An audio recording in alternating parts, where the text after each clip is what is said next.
کا معاملہ ہر چیز کے ساتھ. یہی اسلام کا پیغام ہے. میں آخر میں یہ حدیث بیان کروں گا. بعض روایات میں آیا ہے کہ وہ ایک زانیہ عورت تھی, ایک زناکار عورت تھی. وہ راستے سے جا رہی تھی, اس نے کتا دیکھا, پیاس کی وجہ سے تڑپ رہا تھا. وہ زانیہ عورت, وہ بدکار عورت, وہ زناکار عورت آتی ہے اور اپنا موزہ اتارتی ہے, موزے میں پانی بھر کر کتے کو پلاتی ہے. میں زیادہ لمبا چوڑا کوئی خطبہ آپ کے سامنے بیان نہیں کروں گا. کچھ باتیں آپ کے سامنے بیان کر کے میں اس بات کو ختم کروں گا. تو سب سے پہلی بات کہ جب ایک انسان اللہ کے دین پر عمل کرنا شروع کرتا ہے, رسول اکرم صلی اللہ علیہ وسلم کی سنت پر عمل کرنا شروع کرتا ہے اور رسول اکرم صلی اللہ علیہ وسلم کے طریقے کو ماننا, اس پر عمل کرنا شروع کرتا ہے, تو اس کے سامنے بہت ساری رکاوٹیں آتی ہیں جن کی وجہ سے وہ سوچتا ہے کہ میں نے یہ عمل کیوں شروع کیا تھا. لیکن یہی وہ جگہ ہے جہاں پر استقامت اختیار کرنے کی ضرورت ہوگی. کبھی شیطان انسان کو ورگلاتا ہے کہ اگر ایسا کرو گے تو اس میں یہ نقصان ہے, دنیاوی نقصان ہے, خاندان والے چھوڑ دیں گے, برادری والے دور ہو جائیں گے. اور کبھی نفسانی خواہشات آڑے آ جاتی ہیں, کبھی کوئی دنیاوی کام آڑے آ جاتا ہے, بہت ساری رکاوٹیں آتی ہیں. لیکن ایک سچا اور پکا مسلمان وہ ہے جو ان ساری رکاوٹوں کی پرواہ کیے بغیر محمد الرسول اللہ صلی اللہ علیہ وسلم اور محمد الرسول اللہ صلی اللہ علیہ وسلم کی سنت اور سیرت کو ترجیح دیتا ہے اور اس پر عمل کرتا ہے.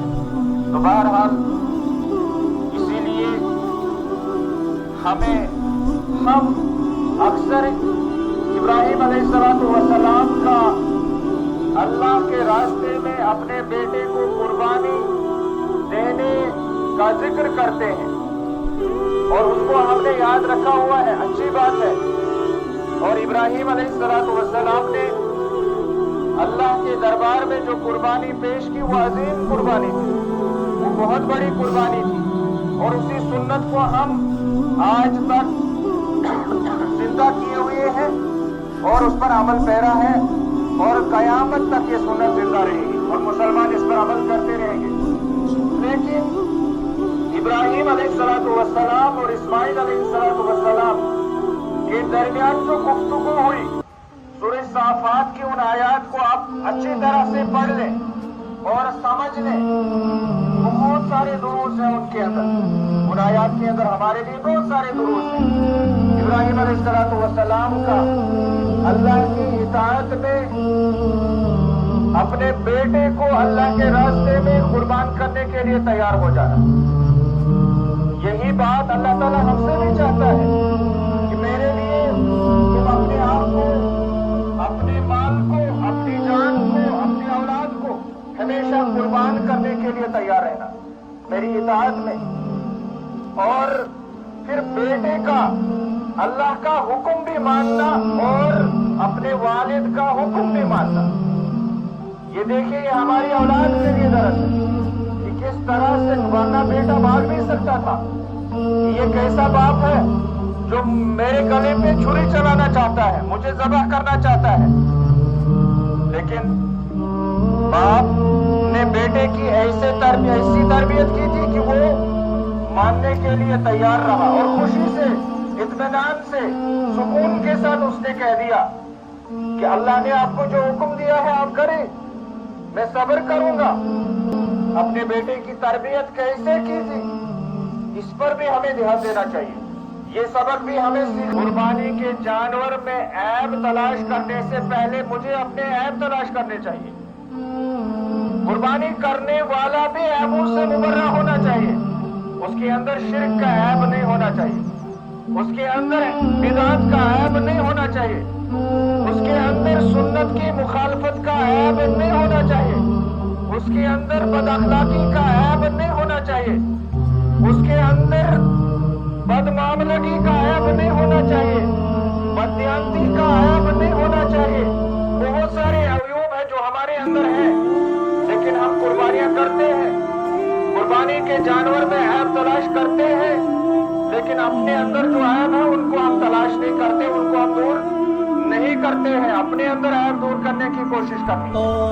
یہ ہمارے لیے پیغام ہے، یہ ہمارے لیے درس ہے، یہ ہمارے لیے سیکھنے کی بات ہے، یہ ہمارے لیے تربیت حاصل کرنے کی بات ہے۔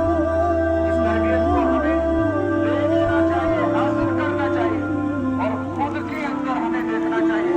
اسی لیے اللہ تعالیٰ نے فرمایا قد افلح من تزکا، وہ کامیاب ہوا جس نے اپنے آپ کو پاک کر لیا، وہ کامیاب ہے جس نے اپنے آپ کو پاک اور صاف کر لیا، شرک سے، گناہوں سے، بدعات سے، خرافات سے اور دوسری تمام برائیوں سے اپنے آپ کو جس نے پاک کر لیا، ظاہری طور پر بھی باطنی طور پر بھی، وہ کامیاب ہے۔